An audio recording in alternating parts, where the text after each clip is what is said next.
પૈકી એક ગણી શકાય। તો આજે હું તમને પિતા વિશે કંઈ કહેવા માંગુ છું। આપણે તો સૌ જ જાણીએ છીએ, કવિઓ તેમજ લેખકો માતા અને માતૃત્વ વિશે ઘણું બધું લખ્યું છે, પણ ક્યારે પિતા વિશે કંઈ લખ્યું નથી કે તેના પર લેખ પણ લખવામાં આવ્યો નથી। બાળક નાનો હોય ત્યારથી મોટા ત્યાં સુધી તેમને માતૃ પ્રેમ નિબંધાવે છે, ક્યારે પણ પિતૃ પ્રેમ નિબંધાવતો નથી। હું માતાનો વિરોધ નથી કરતી, પરંતુ પિતાનું મહત્વ કહેવા માંગુ છું। પિતા શબ્દ સૌ જાણે છે, તેનો મનમાં કોઈ જાણે છે નહીં। તો ચાલો આજે હું જણાવું। જેમ એક મકાનને ટકાવી રાખવા માટે મજબૂત પાયાની જરૂર પડે છે, એવી જ રીતે એક સુંદર પરિવારને ટકાવી રાખવા માટે સાહેબ એક પિતાની જરૂર પડે છે। પિતાની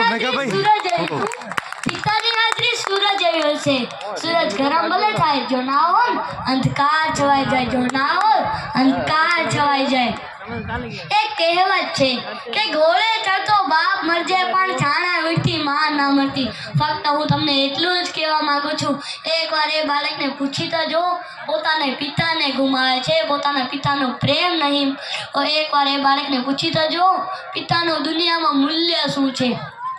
સાહેબ, ક્યારેક આપણે પડી જઈએ કે ઠોકર લાગે તો આપણા મોંમાંથી ઓ મારે આમ નીકળી જાય। ક્યારેક આપણે રસ્તો પાર કરતા ટ્રક આવીને બ્રેક મારે તો આપણા મોંમાંથી ઓ બાપરે આમ નીકળી જાય। નાના સંકટોમાં માતા યાદ આવે છે, તો મોટા સંકટોમાં પિતા યાદ આવે છે। મને મારા પિતા કરતા સાંજ વધારે ગમે છે। કેમ કે પિતા તો મારી માટે સારા રમકડા જ લાવે છે। આ સાંજ તો મારા પપ્પાને લઈને આવે છે। જો પિતા એક એવી વ્યક્તિ હોય છે જેના પડછાયાથી દીકરીઓ રાજ કરે છે। બાપ એક એવી હસ્તી છે જેના પગરખાંથી દીકરીઓને પ્રેમ હોય છે। જો માં એક એવી બેંક હોય છે જ્યાં આપણે બધા દુઃખો જમા કરાવી શકીએ છીએ, તો હું કહું છું પિતા એક એવો ક્રેડિટ કાર્ડ છે જ્યાં બેલેન્સ ના હોય તો ખુશીઓ ઢળક મળે છે। અરે હું તો પિતા વિશે કહું તેટલું ઓછું છે। તેના પાછળ મારા શબ્દ ઘટે પણ સમયની મર્યાદા ધ્યાનમાં રાખી છેલ્લી પંક્તિ કહીને મારી વાણીને વિરામ આપીશ કે થાક ગણો તો તેના પણ અંદર પરિશ્રમ કરતા જેવા